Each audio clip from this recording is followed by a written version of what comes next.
Hai hai hai. Selamat datang kembali di channel Min Donghua. Kali ini kita akan melanjutkan cerita Donghua, Apotheosis. Nggak pakai lama lagi, langsung aja kita ke ceritanya. Check it out. Karena hanya ada satu Xinghui di luar jalur penguji, gambar Xinghui ini terus berpindah-pindah di antara orang yang berbeda. Di antara mereka, Xinghui memiliki waktu terlama untuk membekukan dua orang. Satu adalah Lo Sheng dan yang lainnya adalah Zhu Bufan. Namun belum lama ini, setelah Zhu Bufan dan yang lainnya memasuki jalan kematian, Xinghui tidak dapat melacak gambar kelompok mereka. Oleh karena itu, penguasa Cai Yun Nenek Long sangat gugup. Sebagai kepala sekte Cai Yun, bagaimana mungkin dia tidak tahu betapa berbahayanya jalan menuju kematian itu? Selama bertahun-tahun, tidak ada pejuang yang masuk keluar hidup-hidup. Zhu Bufan ini dia ingin membawa Qianing ke lubang api. Nenek Long terus berteriak, jika Xinghui dapat melihat gambar mereka, Nenek Long akan berada dalam suasana hati yang lebih baik. Tetapi sekarang Xinghui tidak dapat melacak mereka, dan bahkan tidak dapat melihat gambarnya. Nenek Long pasti akan mengkhawatirkan keselamatan Qianing. Tapi kemudian, Lo Sheng, Hua Tianmin, dan Bai Li Hongfeng juga memasuki jalan kematian. Kali ini, Xinghui tidak kehilangan gambar mereka. Jadi melalui Lo Sheng dan yang lainnya, Fei Han dan beberapa penguasa secara alami melihat keberadaan Lo Sheng lainnya.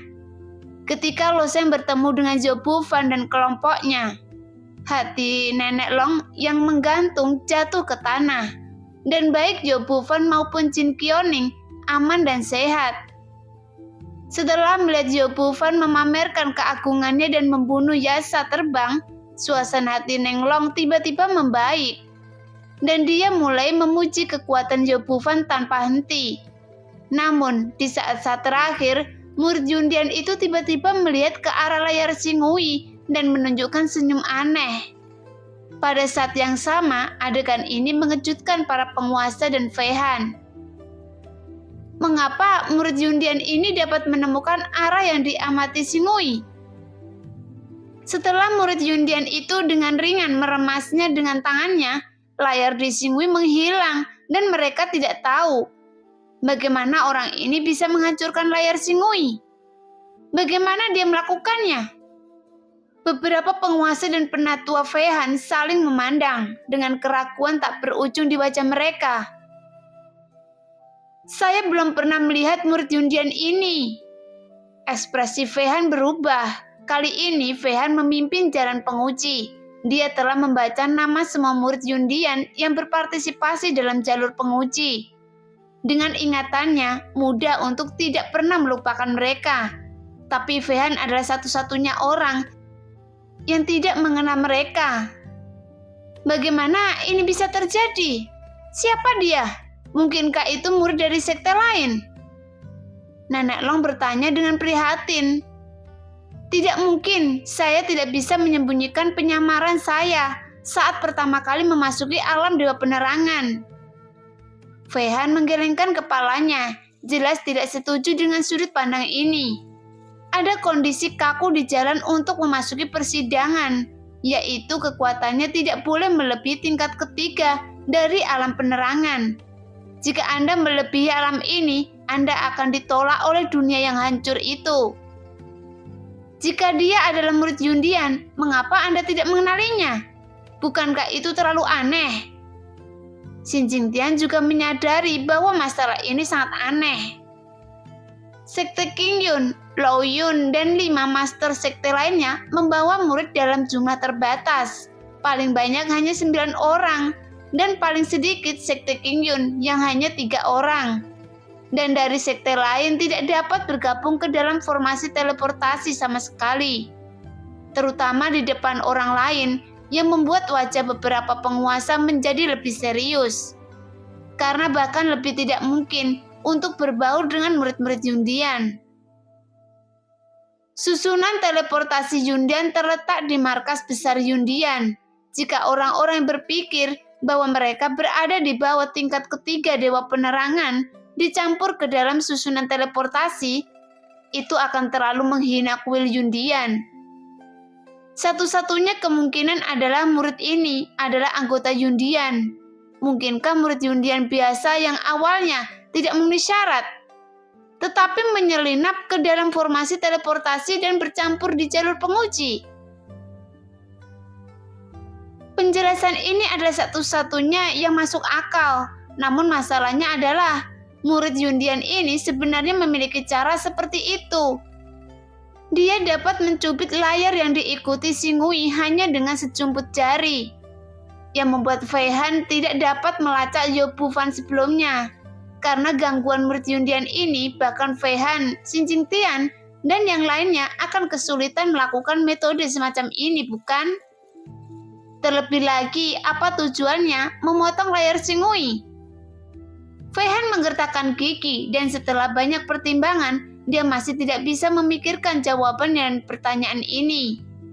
Dia harus mengalihkan layar Xinghui ke murid lain terlebih dahulu. Sekarang sebagian besar murid masih mendiskusikan bagaimana cara melewatinya, jalan kehidupan yang terputus. Penua tua Fei Han, apakah Anda tidak ingin memikirkan cara?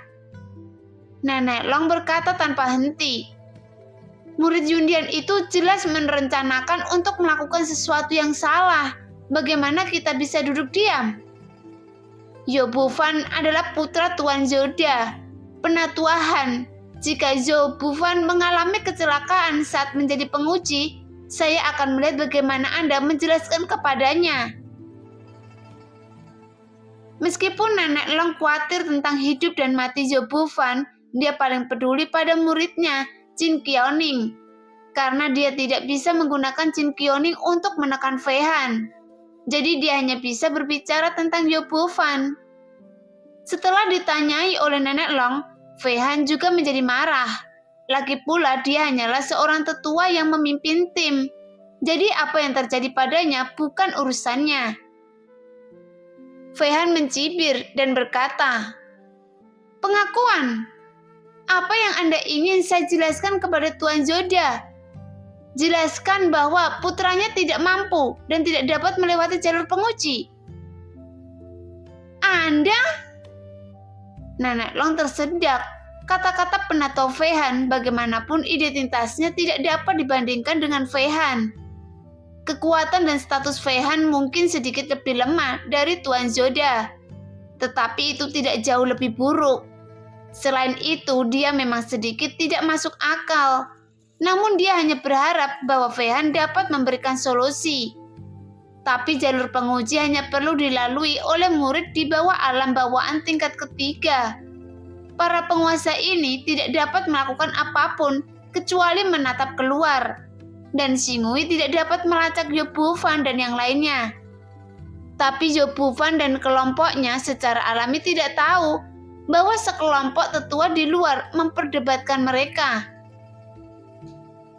Pada saat ini, di bawah kepemimpinan Yo Bufan, 8 orang maju dengan hati-hati.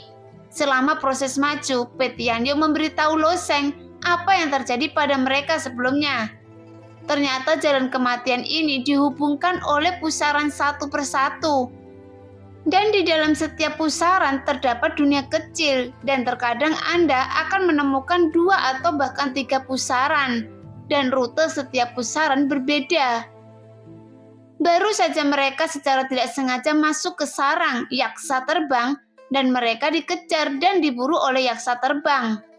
Awalnya ada 3 yaksa terbang, 2 di antaranya relatif kecil dan dibunuh oleh Pe Tianyu, dan sisanya 1 kekuatannya terlalu kuat. Jika melawannya secara langsung akan terlalu berisik. Takutnya itu akan menarik binatang tak dikenal lainnya di dunia kecil ini. Jadi dia hanya bisa terus mundur, memimpin yaksa terbang ini ke tempat yang aman, dan akhirnya Yo Bufan membunuhnya. Baru saja murid Yundian mengatakan bahwa yaksa terbang bukanlah monster terkuat di jalan menuju kematian. Saya khawatir itu akan merepotkan sekarang.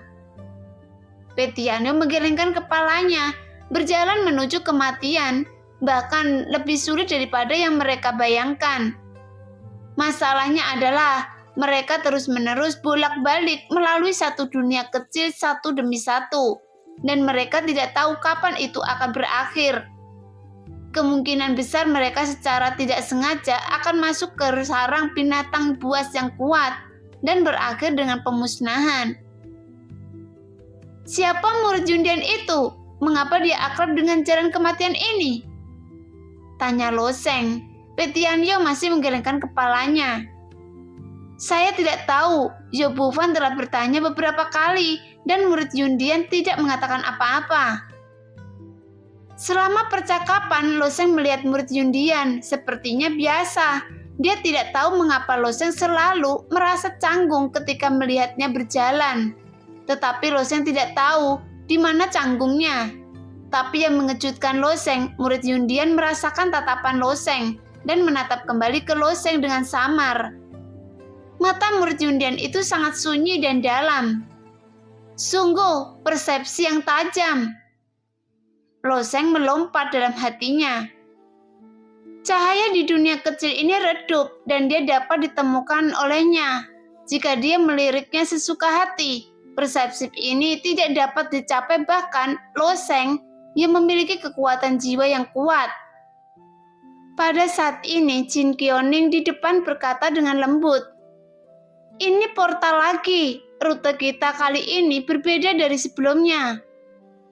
"Saya tidak tahu ada apa di balik portal ini," kata Yo Cheng dari Yundian dengan ekspresi ketakutan di wajahnya. Dikejar oleh yaksa terbang sepanjang jalan, Yo Cheng hampir mati beberapa kali. Untungnya, Petianyo dan Zhou Bufan menyelamatkannya dan dia selamat. Jalan menuju kematian ini masih terlalu berbahaya baginya. Namun ini tidak berarti bahwa Yo Cheng tidak mendapatkan apa-apa. Alasan mengapa dia memprovokasi ketiga Flying Yasa barusan adalah karena dia menemukan rumput yin dingin. Jenis ramuan yang sangat dingin ini sangat berharga di wilayah tengah. Satu rumput yin dingin dapat dijual dengan harga 5 batu esensi sejati berkualitas tinggi. Jika dikonversi menjadi kristal kubik di wilayah timur, yaitu 5 juta kristal kubik. Jadi bagi Yo Cheng, ini jelas merupakan kekayaan yang sangat besar. Justru karena mengumpulkan rumput yin dingin inilah, Yasa terbang terkejut. Tetapi dia tidak hanya mengambil nyawa, tetapi Zhou Bufan dan yang lainnya tidak menyadari bahwa mereka telah memetik rumput yin dingin. Bagi Zhou Cheng itu pasti untung, yang setara dengan Zhou Bufan orang bekerja dengannya secara gratis. Jadi Yo Cheng masih memiliki sedikit kebanggaan di hatinya. Masuk, kita tidak punya jalan keluar. Zhou Bufan mengangguk dan melangkah ke pusaran terlebih dahulu. Setelah Zhou Bufan masuk, semua orang juga masuk. Dingin sekali. Setelah Loseng keluar dari pusaran, dia merasakan embusan angin bertiup di wajahnya.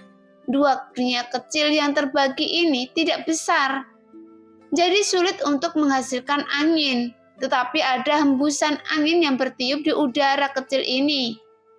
Baili Hongfeng baru saja keluar dari pusaran, menggelengkan kepalanya dan berkata dengan wajah pahit, "Saya pikir kita harus memiliki cara lain. Tempat ini terlalu menakutkan. Tidak ada yang menghentikan Anda jika Anda ingin pergi." Zhou Bufan berkata dengan acuh tak acuh. Baili Hongfeng langsung tercekik. Dia tentu saja tidak berani pergi sendiri. Kemungkinan dia pergi sendirian di jalan menuju kematian ini terlalu tipis. Di sini berangin, kurasa mungkin ada sesuatu yang jahat, kata Petianyo dengan sungguh-sungguh. Itu berkah bukan kutukan. Ini bencana yang tidak bisa dihindari. Lanjutkan. Zhou Bufan maju selangkah. Dari sudut pandang tertentu, Zhou Bufan memang seorang pemimpin. Sebenarnya dia juga merasa takut di lingkungan ini. Tetapi Zhou Bufan tahu bahwa dia tidak dapat menunjukkan rasa takut sedikit pun. Jika tidak, maka akan menjadi pukulan bagi orang-orang yang mengikutinya. Dia, Saat semua orang maju, mata Zhou-Cheng melihat ke timur dan ke barat, dan tiba-tiba sedikit cahaya berkedip di matanya. Tidak jauh darinya ada rerumputan hitam kecil yang berkibar tertiup angin. Rerumputan kecil bersinar terang, tetapi karena semuanya hitam, sulit ditemukan ketika disembunyikan di sudut. Karena Zhou-Cheng memiliki rasa manis dari rumput yang dingin sebelumnya, dia memberikan perhatian khusus padanya, tetapi dia tidak berharap menemukan ramuan lain yang berharga. Meskipun Zhou-Cheng tidak tahu ramuan apa ini, semua yang ada di jalan menuju kematian sangat berharga. Dan ramuan ini pasti akan dijual dengan harga yang bagus. Memanfaatkan fakta bahwa tidak ada orang lain yang memperhatikan, Zhou-Cheng berjingkat, penuh kegembiraan dalam hatinya. Semoga berhasil. Orang-orang seperti Zhou Bufan telah bekerja sangat keras begitu lama, dan hanya mendapatkan satu pil iblis yasa terbang. Tetapi dia diam-diam memanen 2 tanaman eksotis. Jika dia bisa keluar dari jalan kematian, dia adalah pemenang tersebut. Saat Zhou-Cheng mengulurkan tangannya ke rumput gelap ini, perubahan tiba-tiba terjadi. Hati-hati! Lo Sheng adalah orang yang pertama yang menyadari keanehan itu. Dia merasa ada yang tidak beres di belakangnya, dan ketika dia menoleh, dia melihat Zhou-Cheng berjongkok, seolah hendak memetik ramuan. Tetapi di belakang Zhou-Cheng ada bayangan hitam yang berubah menjadi tangan besar, dan Zhou-Cheng sudah terbungkus di dalamnya. Di bawah terikan keras Lo Sheng, semua orang tiba-tiba menoleh, dan Zhou-Cheng menoleh untuk melihat, dan tiba-tiba ketakutan setengah mati. Zhou-Cheng segera melompat, tetapi jelas sudah terlambat. Tangan besar itu meremas dengan keras, membungkusnya di dalamnya. Semua orang melihat bayangan hitam itu melilit Zhou-Cheng, dan Zhou-Cheng terus berjuang, seolah-olah seseorang ditutupi kain hitam. Tidak peduli seberapa keras Zhou-Cheng berjuang, dia tidak dapat menyingkirkan benda hitam itu. Setelah hanya berjuang untuk beberapa nafas, perjuangan Zhou-Cheng menjadi semakin kecil, dan dia melihat benda-benda hitam di sekitar Zhou-Cheng menyusut perlahan. Diikuti oleh tulang putih yang jatuh dari benda-benda hitam satu persatu jatuh. Zhou-Cheng dimakan oleh benda itu, dan hanya ada tulang yang tersisa begitu cepat. Gigi Bali Hong Feng berceloteh dan ketakutan di matanya sudah ekstrim. Saya tidak tahu apa zat hitam ini, tetapi ia melahap darah dan daging Zhou-Cheng dalam sekejap, hanya menyisakan tulang. Itu mimpi buruk yang hitam, semuanya. Berhati-hatilah saat melangkah, kata Yundian, dan murid itu tiba-tiba berteriak. Saat ini semua orang tidak lagi peduli apa namanya. Apakah itu disebut mimpi buruk hitam atau mimpi buruk putih? Kehidupan sendiri adalah hal yang paling penting. Jadi mendengar teriakan murid Yundian selama orang menemukan bahwa sepertinya ada banyak materi hitam yang mengalir dengan tenang di bawah kaki mereka yang mendekat. Semuanya lari! Ekspresi Zhou Bufan sangat serius. Mimpi buruk hitam tak terbentuk, jadi ini jauh lebih mengerikan daripada yasa terbang. Meskipun yasa terbang adalah binatang buas, binatang itu bisa dibunuh. Tapi apa mimpi buruk hitam ini? Masa yang lengket, dia tidak tahu apakah itu hidup atau mati. Bagaimana senjatanya bisa melawannya? Jin Qiuning menjerit, tetapi salah satu kakinya tercengkeram oleh mimpi buruk hitam. Zhou Bufan menggertakkan giginya, tombak putih itu bergetar keluar dari cincin penyimpanannya, dan tombak panjang itu bergetar, menusuk bagian dari mimpi buruk hitam yang menempel pada Jin Qiuning dengan satu tembakan. Lalu meraih Jin Qiuning dan bergegas lari dengan cepat. Di tanah, benda hitam ini mengalir kemana-mana, dan tidak ada tempat tinggal selama Anda berhenti sejenak, Anda akan terperangkap oleh mimpi buruk hitam ini. Di dunia kecil ini, hampir dipenuhi dengan mimpi buruk hitam, tetapi mimpi buruk hitam ini hanya akan mengejar makhluk hidup, karena vitalitas yang dipancarkan oleh makhluk hidup memiliki daya tarik yang fatal bagi mereka. Ketika 8 dari mereka pertama kali memasuki dunia kecil ini, mimpi buruk hitam ini telah mencium kemarahan mereka. Tetapi mimpi buruk hitam bergerak relatif melambat, tidak memiliki bentuk tetap, dan mengalir di tanah seperti cairan kental yang menyerap. Kakak Bufan, saya takut. Saya tidak mau dimakan menjadi tumpukan tulang. Jin Qiuning diseret oleh Zhou Bufan. Sebagai murid wanita terkuat dari sekte Caiyun, kekuatan Jin Qiuning tidak lemah. Tapi wanita ini tidak seberani pria. Pada saat Zhou Cheng dilahap oleh mimpi buruk hitam dalam sekejap, berubah menjadi tumpukan tulang putih. Seluruh tubuhnya sudah dalam keadaan setengah runtuh. "Jangan takut, saya akan melindungi Anda," kata Zhou Bufan dengan tenang. Tetapi dia tidak tahu harus berbuat apa. Meskipun keahlian menembaknya kuat, tampaknya tidak banyak berpengaruh pada mimpi buruk hitam ini. Ini benda itu seperti air.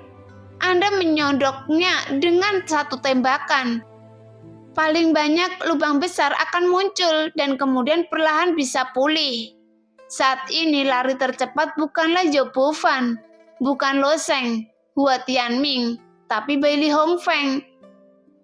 Kelincahannya awalnya cepat dan dia juga yang paling pemalu.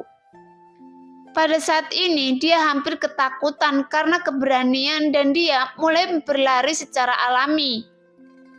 Tetap selama mungkin, lompat 4 atau 5 kaki sebelum mendarat sekali dan lalu melompat tinggi lagi. Di bawah sprint seperti itu dia secara alami bergegas ke depan, tetapi dalam waktu singkat, tubuh Bailey Hongfeng tiba-tiba membeku, lalu berhenti. Mulutnya terbuka lebar, tidak bisa mengucapkan sepatah kata pun. Di depan Bailey Hongfeng, kelompok mimpi buruk hitam datang ke sisi ini, dan tidak ada kelompok mimpi buruk hitam setinggi kaki. Sepertinya bukit kecil yang bisa bergerak. Zhou Bufan, Jin Qiuning, Lo Sheng dan lainnya, segera mereka juga bergegas. Melihat kelompok mimpi buruk hitam seperti gunung. Ekspresi mereka tenggelam, mereka dikelilingi oleh mimpi buruk hitam ini. Ada hal-hal ini di mana-mana. Apa yang harus saya lakukan? Hua Tianming mengeluarkan pedangnya dan menggigit ujung lidahnya pada saat yang sama. Dia menggunakan rasa sakit untuk mengusir rasa takut di hatinya. Lo Sheng mengeluarkan pedang cahaya mengalir dan mengambil napas tajam. Tidak ada cara lain, bunuh. Begitu suaranya jatuh, Zhou Bufan sudah bergerak dan itu hampir merupakan gerakan pembunuhan terkuatnya. Saat ini sebuah pola berwarna darah muncul di tubuh tombak putih. Jika Anda perhatikan dengan teliti, Anda dapat menemukan bahwa pola tersebut adalah tubuh naga. Saya melihat Zhou Bufan mendapatkan momentum dan menusuk ke arah masa mimpi buruk yang seperti bukit di depannya. Tombak setebal dan pergelangan dengan tiba-tiba terbentuk, melesat ke depan dalam bentuk spiral. Kekuatannya sangat mencengangkan. Dengan bidikan ini, bukit pun bisa ditembus. Awar! Tembakan menembus masa mimpi buruk dalam sekejap, membentuk lubang seukuran mangkok di tubuh masa mimpi buruk, dan bahkan menembus 5 atau 6 dari mereka. Dan mereka tidak bisa menghentikan tembakan Zhou Bufan sama sekali. Tapi masa mimpi buruk bukanlah binatang buas atau makhluk dari ras lain. Benda ini awalnya adalah bentuk kehidupan khusus, bahkan bisa dikatakan sejenis tubuh energi. Tombak Zhou Bufan sangat tajam, tapi hanya beberapa sambil bernafas, lubang besar itu perlahan menghilang, seolah-olah tidak pernah muncul sebelumnya. Tidak berguna, serangan fisik tidak berguna. Ekspresi Zhou Bufan tiba-tiba meredup. Seberapa sombong dan sombongnya Zhou Bufan, bakat dan kekuatannya termasuk yang terbaik. Di antara generasi muda di seluruh Zhongzhou, di antara murid-murid dari generasi yang sama dengannya di Yundian, tidak ada lawannya. Bahkan Zhou Xiaohua yang dikenal sebagai harapan generasi baru, keluarga Nan Wang Zhou, tidak layak disebut di hadapannya. Jadi betapapun hebatnya cobaan itu, dia masih memiliki senyum tipis di wajahnya, lalu menunjukkan ekspresi kemenangan. Seolah-olah kesulitan tidak layak disebut di depannya, tetapi di hadapan tumpukan mimpi buruk hitam yang menggeliat ini, tubuhnya tiba-tiba terasa tidak berdaya. Dia berpikir bahwa dia dan Ji Qiuning akan mati di tempat seperti itu. Berubah menjadi tumpukan tulang, dia tiba-tiba merasakan perasaan dingin. Mengapa Anda membawa Ji Qiuning ke tempat seperti itu? Dia masih terlalu percaya diri, sangat percaya diri sehingga dia bisa menantang jalan kematian. Dan terlalu percaya diri adalah kesombongan, dan kesombongan adalah kebodohan. Sepertinya saya masih mati karena kebodohan saya sendiri, tapi sayang sekali saya menyakiti Qiuning. Zhou Bufan memegang tangan Qin Qiuning dengan erat, dan dia tahu bahwa tidak ada gunanya menyesal sekarang. Melihat ekspresi putus asa yang terpancar di wajah Zhou Bufan, ekspresi semua orang juga suram. Saat mimpi buruk hitam itu perlahan mengelilinginya ke segala arah, semua orang mundur perlahan, membentuk lingkaran dari belakang ke belakang. Pada saat ini, Lo Sheng berkata dengan lembut, "Jangan menyerah." Efek dari kata-kata Lo Sheng tidak besar, karena Zhou Bufan dianggap sebagai pemimpin sementara dari kelompok orang ini. Dan sekarang bahkan Zhou Bufan telah menyerah. Berapa banyak pukulan bagi semua orang? Hanya murid Yundian yang mengedipkan matanya, tetapi tidak ada jejak ketakutan di matanya yang dalam. Tetapi dia hanya berdiri bersama semua orang dan tidak bergerak. Hua Tianming, Anda telah memahami niat pedang guntur ekstrim. Mimpi buruk hitam ini adalah hal yang jahat, dan semua hal jahat dilahirkan untuk takut pada seni budidaya atribut guntur, kata Lo Sheng tiba-tiba. Mata Hua Tianming berbinar, dia juga dipengaruhi oleh Zhou Bufan barusan. Itulah mengapa dia kehilangan semangat juangnya. Tetapi ketika dia mengatakan ini, secercah harapan tiba-tiba muncul di hati Hua Tianming. Faktanya, King Lian Yehuo milik Pei Tianyo mungkin juga berpengaruh pada masa mimpi buruk. Tapi sayangnya Pei Tianyo telah menggunakan Raja Fundoming dalam pertempuran sebelumnya. Jadi sekarang dia tidak bisa memanggil King Lian Yehuo. Melihat Hua Tianming menghunus pedangnya, Zhou Bufan melirik ringan dengan matanya yang tumpul dan menggelengkan kepalanya. Hua Tianming hanyalah makhluk bawaan, bahkan jika dia berlatih seni bela diri atribut guntur, seberapa besar keefektifan serangan itu? Namun adegan selanjutnya membuat Zhou Bufan tertegun, karena dia melihat Hua Tianming mengangkat pedangnya ke langit, dan kemudian ada aura tak terbatas bergegas menuju pedangnya yang berkarat darah. Dan pada saat yang sama, guntur demi guntur ditarik ke dalamnya. Ini adalah niat pedang sempurna. Makhluk bawaan tahu bagaimana menggunakan niat pedang sempurna. Zhou Bufan juga mengembangkan niat tombak sempurna setelah memasuki alam dewa penerangan. Dia tidak pernah berpikir bahwa anak penyempurnaan bawaan yang dia benci sebelumnya memiliki niat pedang sempurna. Selain itu, guntur yang dia bangkitkan bukanlah bentuk esensi sejati, tetapi yang dia bangkitkan tampaknya adalah guntur surgawi. Karena ini sama sekali berbeda dari guntur yang didapatkan dengan esensi sejati. Kekuatan keduanya sama sekali berbeda. Zhou Bufan tertegun. Niat pedang guntur ekstrim, pedang surgawi, 4 pedang dalam 1.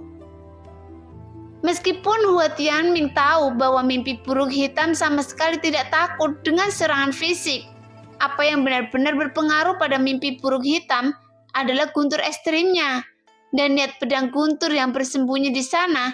Tetapi ketika orang takut, mereka akan sering mencoba yang terbaik untuk bertindak, berharap untuk membunuh sumber ketakutan itu sebanyak mungkin.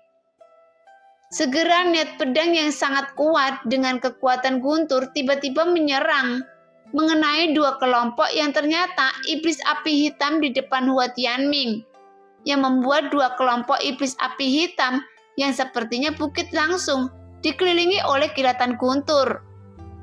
Bahkan ada kilatan guntur di permukaan iblis api hitam yang kemudian dengan cepat mengempis, seolah-olah telah diuapkan dan menghilang. Sangat efektif. Secercah harapan melintas di wajah Zhao Bufan, seolah-olah dia telah menggenggam sedotan penyelamat dalam keputusasaan. Petianyo, saudara Anda dari sekte yang sama, sangat kuat. Melihat niat pedang Hua Tianming yang menggelegar, Zhao Bufan memiliki perasaan samar bahwa jika Hua Tianming melangkah ke alam dewa penerangan di masa depan, potensinya mungkin tidak kecil. Tetapi pada saat ini, Zhao Bufan sangat senang karena kehilangan penglihatannya.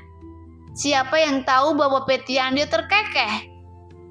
Kekuatan Hua Tianming secara alami tidak buruk, tetapi anak Loseng bahkan lebih jahat. Bahkan aku bukan tandingannya. Dia adalah nomor 1 di sekte Qingyun kami. Apa? Untuk sementara waktu, Zhao Bufan lupa mereka masih dikelilingi oleh mimpi buruk hitam dan jatuh ke dalam keterkejutan yang kuat. Bocah dengan alam bawaan tingkat ketiga itu lebih kuat dari Anda.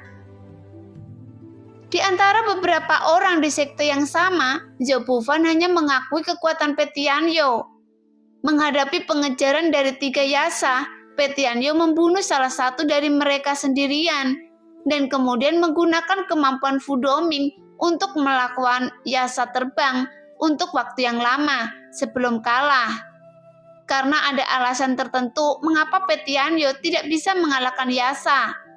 Karena tubuh fisik Petian yasa terlalu kuat dan metode serangan Petianyo termasuk dalam kategori pembunuhan dan penutupan yang kebetulan ditahan oleh Petian yasa terkuat. Jadi meskipun Petianyo dikalahkan oleh 3 tamparan Petian yasa, Zhao Bufan masih sangat mengenali kekuatan Petianyo dan bahkan merasa bahwa Petianyo memiliki kekuatan untuk melawannya. Lagi pula kekuatan King Lian Yehuo terlalu menakutkan. Mungkin Zhao Bufan dapat dengan mudah menghancurkan tubuh Petianyo yang tidak bisa dihancurkan dengan tombaknya. Tetapi Zhao Bufan tidak dapat menahan pembakaran Qiang Lian Karma. Oleh karena itu, sulit bagi prajurit dengan level yang sama untuk membedakan satu sama lain, kecuali ada pertempuran nyata. Tapi Zhao Bufan cukup percaya diri. Dia merasa 70% yakin akan menang melawan Petianyo. Adapun Hua Tianming dan Loseng, Zhao Bufan sama sekali tidak memperhatikan mereka. Karena kultivasi mereka sendiri dan mereka tidak menunjukkan kekuatan mereka sama sekali. Baru pada saat itulah Zhao Bufan ingat apa yang dikatakan Petianyo. Kedua orang ini bisa sangat membantu kami. Tetapi pada saat itu Zhao Bufan langsung menyela kata-kata Petianyo. Sungguh beban, apalagi 2 makhluk bawaan. Menggambarkan mereka sebagai hal yang tidak praktis berarti memberi mereka wajah. Jika dia mengetahuinya lebih awal, dia akan mengajukan satu pertanyaan lagi. Apa kekuatan mereka? Dan itu tidak akan terlalu memalukan. Sayang sekali Zhao Bufan terlalu sombong saat itu. Jadi saat ini, wajah Zhao Bufan agak panas. Meskipun niat pedang guntur ekstrim Hua Tianming dapat menahan mimpi buruk hitam, ada terlalu banyak mimpi buruk hitam, seolah-olah seluruh dunia kecil terdiri dari mimpi buruk hitam ini. Sekelompok mimpi buruk hitam bergerak ke sini berkumpul bersama. Meskipun guntur ekstrim Hua Tianming dengan niat pedang sangat tajam dan dapat memusnahkan 2 atau bahkan 3 kelompok massa mimpi buruk dengan setiap serangan. Tetapi dengan penambahan terus-menerus dari massa mimpi buruk hitam di sekitarnya, jumlahnya tidak berkurang. Hua Tianming juga memiliki batas, terutama niat pedang guntur ekstrim yang baru saja dia kuasai belum lama ini. Setelah melepaskan niat pedang guntur ekstrim lebih dari selusin kali berturut-turut, setelah menghancurkan 20 atau 30 kelompok mimpi buruk hitam, dia juga terengah-engah dan menunjukkan warna kelelahan. Melihat adegan ini, tiba-tiba semua orang menjadi gugup lagi. Lo Sheng mengerutkan kening memikirkan metode retak. Mimpi buruk hitam ini adalah hal-hal jahat. Mereka tidak memiliki tubuh nyata, dan mereka sebenarnya adalah semacam energi. Jika itu adalah sejenis energi seperti esensi sejati, dapatkah esensi iblis Anda sendiri menelannya? Mata Lo Sheng tiba-tiba menyala. Kemungkinan ini sangat tinggi. Kemampuan melatihan Mo Yen Huan sangat kuat dan juga dapat terus berubah. Jika benar-benar dapat dimakan, kebuntuan ini dapat diselesaikan. Memikirkan hal ini, Lo Sheng mengulurkan tangannya dan 6 hantu iblis mengembun dari sekitar Lo Sheng.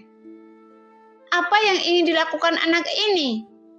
Zhou Bufan dan yang lainnya semua melontarkan pandangan terkejut hanya untuk melihat Lo Sheng melambaikan tangannya dan 6 hantu iblis menghantam sekelompok mimpi buruk hitam.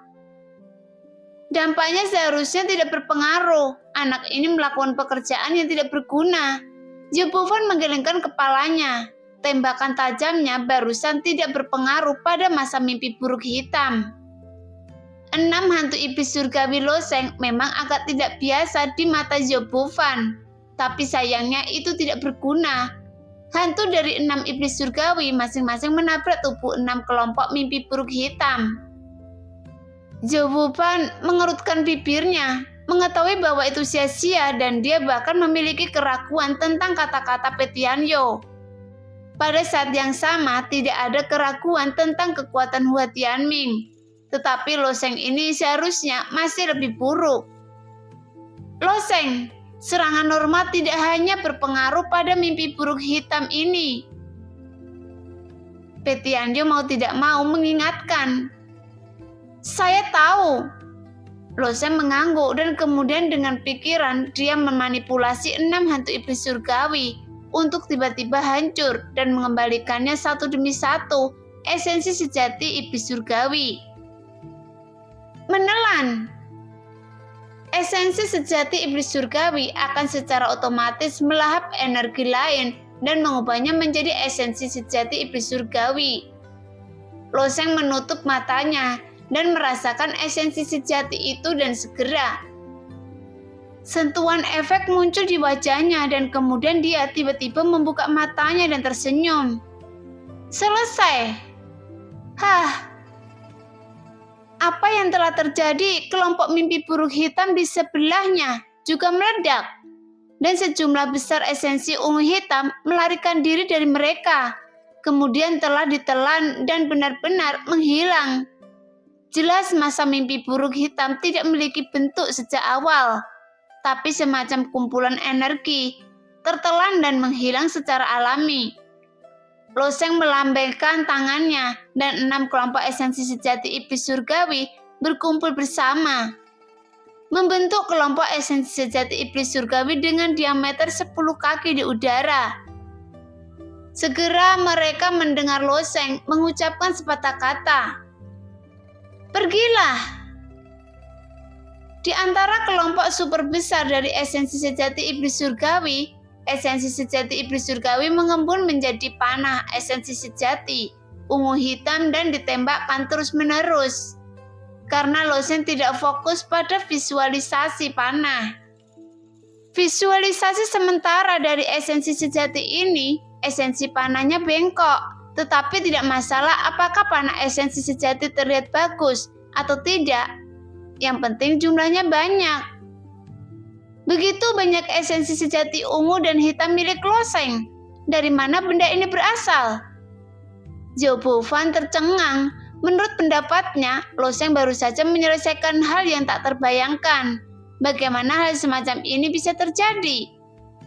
Ketika menghadapi hal-hal tertentu, jika Anda tidak dapat menemukan masalah utama, Anda akan merasa keterampilannya luar biasa. Seperti Zhou Bufan saat ini. Tentu saja, Zhou Bufan bukan satu-satunya yang terkejut saat ini. Baik Jin Qiaoning dan Bai Li Hongfeng menatap Lo Sheng dengan mata terkejut yang tak tertandingi. Baru saja mereka hanya melihat Lo Sheng menghancurkan 6 hantu di dalam tubuh masa mimpi buruk hitam. Mengapa mimpi buruk hitam itu tiba-tiba menghilang? Lalu tiba-tiba begitu banyak esensi nyata muncul. Bahkan murid Yundian memandang Lo Sheng dengan mata yang sangat rumit. Pada saat ini, dan berkata dengan suara yang sangat kecil, "Ini sebenarnya tinju Dewa Iblis Surgawi. Mungkin dia bisa membantu saya." Sebaliknya, Hua Tianming dan Pei Tianyu tiba-tiba teringat satu hal. Lo Sheng pernah menggunakan trik ini di arena. Pada saat itu, ketika Lo Sheng dan Zhoudan bertarung, mereka menghadapi laku kebenaran Zhoudan, dan laku kebenaran Zhoudan akhirnya ditelan oleh esensi sejati dari Iblis Surgawi.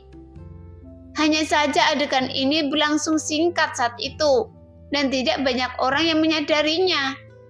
Bahkan jika Pei Tianyu dan Hua Tianming menyadarinya, mereka tidak sengaja memperhatikannya. Sekarang mereka mengerti kengerian esensi sejati Iblis Surgawi ungu hitam Lo Sheng. Selanjutnya, pemandangan yang lebih mengejutkan muncul. Di bawah komando Lo Sheng, ribuan anak panah kecil ditembakkan ke ratusan mimpi buruk hitam di sekitar mereka. Dan mimpi buruk hitam itu berhenti bergerak, seolah-olah disambar petir. Pada saat ini, seluruh dunia 1000 kecil tampak membeku. Mimpi buruk hitam berhenti bergerak. Zhou Bufan dan yang lainnya juga tidak bergerak. Mereka melihat pemandangan di depan mereka, menunggu sesuatu yang sedikit bersemangat di hati mereka. Sebenarnya mereka sudah menunggu yang berikutnya. Sebuah adegan telah ditebak, tetapi mereka tidak percaya bahwa Lo Sheng benar-benar dapat melakukan ini. Mereka melihat Lo Sheng melambaikan tangannya. Tuar! Dengan cepat, terdengar sedikit ledakan di udara, kemudian ratusan mimpi buruk hitam meledak secara bersamaan, dan setiap mimpi buruk hitam setinggi 3 kaki meledak. Esensi Iblis Surgawi yang melonjak hanya dengan satu esensi sejati Iblis Surgawi dalam masa mimpi buruk hitam. Cukup untuk mengisi gantian Lo Sheng, dan masih banyak lagi. Lalu ratusan masa mimpi buruk hitam semuanya ditelan dan diubah oleh esensi sejati Iblis Surgawi Lo Sheng. Jumlahnya ini seberapa besar? Di bawah langit yang suram, sekelompok besar esensi sejati Iblis Surgawi terbentuk, melayang di udara seperti awan gelap. Sekarang ada terlalu banyak esensi sejati Iblis Surgawi hari ini. Jika Lo Sheng menyerap semua esensi ini, dia akan meledak dan mati. Saat ini semua orang juga melihat awan gelap yang dibentuk oleh kelompok esensi sejati ini dalam ketakutan. Kapan mereka melihat begitu banyak esensi sejati berkumpul bersama? Dan siapa yang dapat melepaskan begitu banyak energi nyata sekaligus? Bahkan jika tubuh utama Yundian tidak dapat memiliki begitu banyak energi sejati, bukan? Kemudian Lo Sheng mengatakan sesuatu yang membuat semua orang ingin jatuh ke tanah. Sayang sekali membuang begitu banyak energi sejati. Nah, demikianlah cerita hari ini. Terima kasih yang sudah menonton video Min Earth sampai selesai. Sampai jumpa di video selanjutnya. Bye-bye.